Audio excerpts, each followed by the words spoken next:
Jessica Sampayan Valdez, here in Madrid. Ma'am Jessica, taga saan po sa Pilipinas? Sa Binalunan, sa Pangasinan po. O mga kababayan, sa Binalunan, kumusta? Inyati pang rabita yon, naimbang rabita yo amin. 15 years.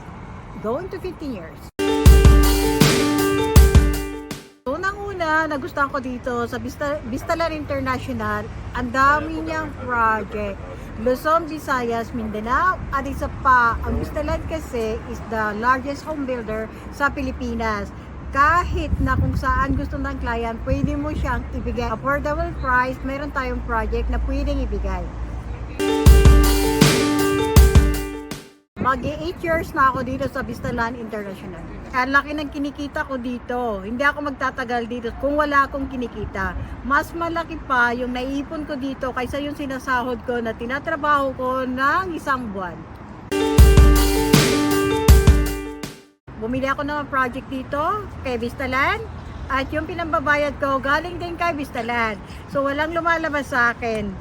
Libre na yung condominium ko nang dahil kay Vistalar. Sa mga kababayan natin dito sa all over the world, kung gusto nyong kumita ng extra income, not only extra income, yung trabaho natin, yun yung extra income natin. Ito yung malaking pagkakitaan natin.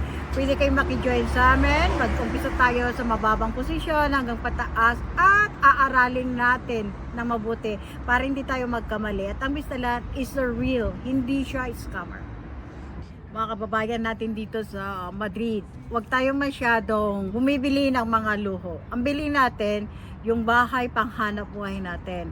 Tayo nagkakaedad, hindi tayo laging malakas. So, ang pag-ipunan natin dito, yung pagtanda natin. Magre-retire tayo ng early year, pero happy and wealthy.